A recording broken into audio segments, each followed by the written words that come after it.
नमस्कार। मैं भावेसर कबीरवानी इस कविता पर चर्चा करने जा रहा हूँ। संत कबीरदास जी का कार्यकाल 1398 से लेकर 1518 तक था। आपकी अनमोल वाणी और ज्ञानोपदेश का ही प्रभाव रहा है, जिससे सदियों से चली आ रही कई कुरीतियों को तथा पाखंडों को खंड खंड कर दिया गया। तत्कालीन समाज में धर्म और जाति के नाम पर आपस में जो संघर्ष भेद चल रहा था, उसे कबीर ने अपने विचारों से मिटाने का प्रयास किया। कबीर के चुने हुए कुछ दोहों को कबीर बानी के रूप में प्रस्तुत किया गया है। इनमें ज्ञान रूपी अमृत भंडार छिपा है। कबीर ने इनमें साधु पुरुषों के लक्षण, उनकी सेवा वृत्ति और उनके संग से होने वाले लाभ का वर्णन किया है। उनका संदेश है कि मानव को परोपकारी होना चाहिए। उनके अनुसार अपनी करनी का फल हमें ही भुगतना पड़ता है। हम ऐसी करनी करें कि भावी पीढ़ी हमें युगों युगों तक न भूल पाए।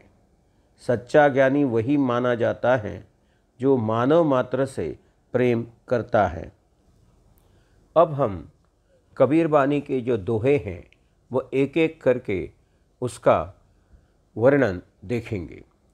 साधु ऐसा चाहिए जैसा सूप सुभाए, सार सार को गही रहे, थोता देई उड़ाए।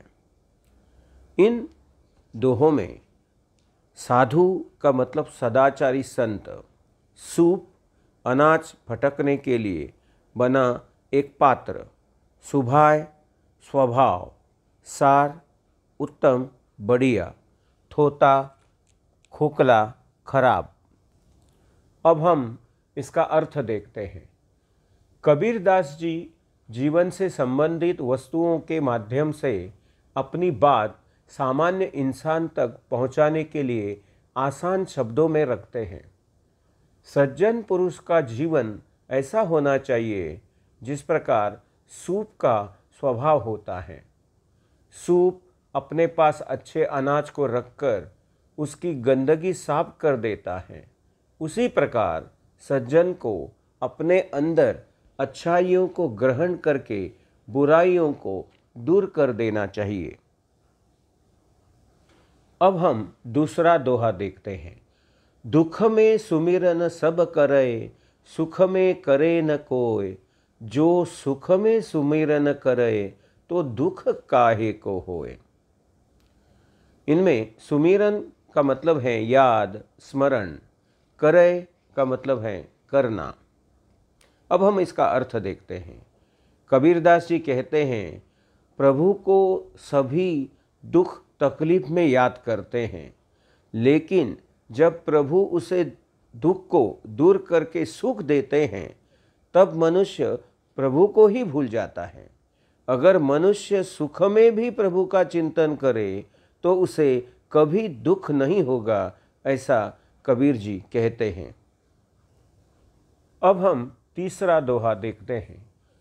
बुरा जो देखन मैं चला, बुरा न मिलिया कोय, जो दिल खोजो आपना, मुझसा बुरा न कोय। देखन देखने, मिलिया मिला या मिलना, कोय कोई, खोजो खोजना, आपना अपना। अब हम इसका अर्थ विस्तार से देखते हैं। कबीर जी कहते हैं, जब वह इस संसार में बुराई खोजने के लिए निकल पड़े तो उन्हें कोई बुरा व्यक्ति मिला नहीं। जब उन्होंने अपने मन में झांक कर देखा तो उन्होंने पाया कि उनसे बुरा कोई नहीं है। कबीर जी कहते हैं, हमें दूसरों की नहीं, अपनी बुराइयां ढूंढकर दूर करने की कोशिश करनी चाहिए। इंसान अगर खुद की कमियां जान ले तो दूसरों के प्रति उसका व्यवहार सही रहेगा। अब हम अगला दोहा देखते हैं। बड़ा भया तो क्या हुआ, जैसे पेड़ खजूर, पंथी को छाया नहीं, फल लागे अति दूर। भया यानी हुआ, पंथी रास्ते से चलने वाला यात्री, छाया छांव परछाई, लागे लगना। अब हम इसका अर्थ देखते हैं। कबीरदास जी कहते हैं कि यूं ही बड़ा कद होने से कुछ नहीं होता, क्योंकि बड़ा तो खजूर का पेड़ भी होता है, लेकिन उसकी छाया राहगीर यानी रास्ते से चलने वाले मुसाफिर को 2 पल का भी सुकून नहीं दे सकती है, और उसके फल इतने दूर होते हैं कि उन तक आसानी से पहुंचा नहीं जा सकता। इसलिए कबीरदास जी कहते हैं कि ऐसे बड़े होने का कोई फायदा नहीं। जिस दिल से और कर्मों से जो बड़ा होता है वही सच्चा बड़प्पन कहलाता है। अब हम अगला दोहा देखते हैं। जो जल बाढ़े नाव में, घर में बाढ़े दाम, दो हाथ उलीचिए यही सज्जन को काम। जल यानी पानी, बाढ़े बढ़ना, नाव नौका या किश्ती, दाम पैसा रुपया, दो दोनों, उलीचिए उछालना फेंकना, सज्जन भला आदमी या शरीफ आदमी। अब हम विस्तार से इसका अर्थ देखते हैं। प्रस्तुत दोहों में कबीरदास जी कहते हैं कि नाव में पानी भर जाता है तब नाव के लिए खतरा बढ़ जाता है और नाव के डूबने की संभावना बन जाती है। ठीक वैसे ही अगर घर में संपत्ति या धन बढ़ जाए या अधिक हो जाए तो जीवन के बर्बाद होने की संभावना होती है। सज्जन आदमी को जल और संपत्ति को, जल को नाव से और घर से संपत्ति को अपने शक्ति के अनुसार बाहर उछालकर फेंकना चाहिए, नहीं तो यह नाव और गृहस्थ जीवन विनाश के कारण बन जाएंगे। अब हम अगला दोहा देखते हैं।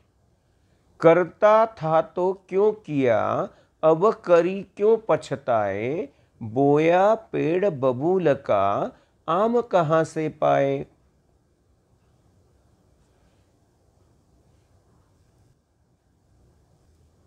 करी करना, पछताना दुखी होना, अफसोस करना, बोया बोना, बीज जमीन में डालना, बबूल कांटेदार पेड़।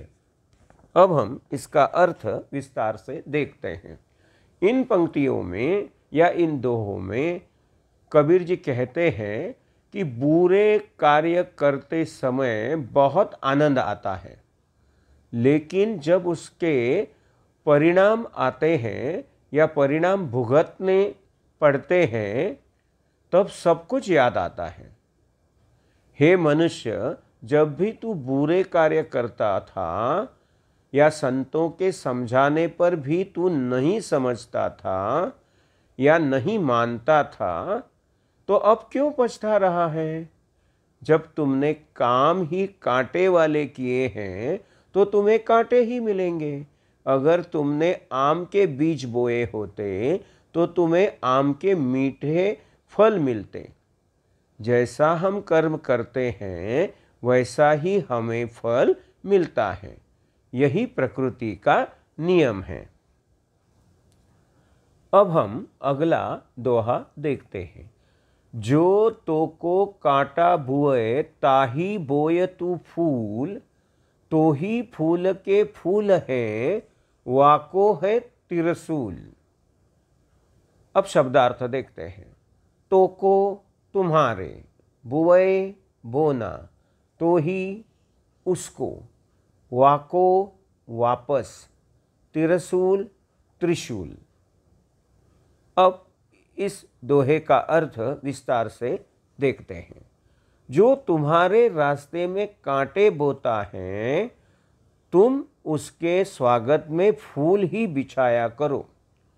क्योंकि तुमने फूल बिछाए हैं तो तुम्हें फूल ही वापस मिलेंगे, और जिसने तुम्हारे रास्ते में कांटे बोए हैं उन्हें वे त्रिशूल बनकर वापस मिलेंगे। अर्थात बुरे के साथ भी हमेशा भलाई करो। फूल बिछाने वाला सदैव अच्छा जीवन ही पाता है। कांटे बिछाने वाले खुद ही उसमें उलझकर घायल हो जाते हैं। दूसरों के लिए हमारे मन में सदैव अच्छा ही भाव रखना चाहिए। अब हम अगला दोहा देखते हैं। पोथी पढ़ी पढ़ी जग मुआ, पंडित हुआ न कोय, एकई अक्षर प्रेम का, पढ़े सो पंडित होए। अब शब्दार्थ देखते हैं। पोथी बड़ी पुस्तक, पढ़ी पढ़ना, मुआ में, एकई एक, पंडित ज्ञानी। अब इस दोहे का विस्तार से अर्थ देखते हैं। कबीर जी कहते हैं कि किताबें पढ़कर दुनिया में कोई भी ज्ञानी नहीं बना है। बड़ी बड़ी पुस्तक पढ़कर कितने सारे विद्वान या लोग मृत्यु के द्वार पर पहुंच गए पर विद्वान ना हो सके, बल्कि जो प्रेम का ज्ञान जान गया है वही दुनिया का सबसे बड़ा ज्ञानी है। कबीर जी मानते हैं कि यदि कोई प्यार के केवल 2.5 अक्षर पढ़ ले, अर्थात प्यार का वास्तविक रूप पहचान ले, तो वह सच्चा ज्ञानी होगा।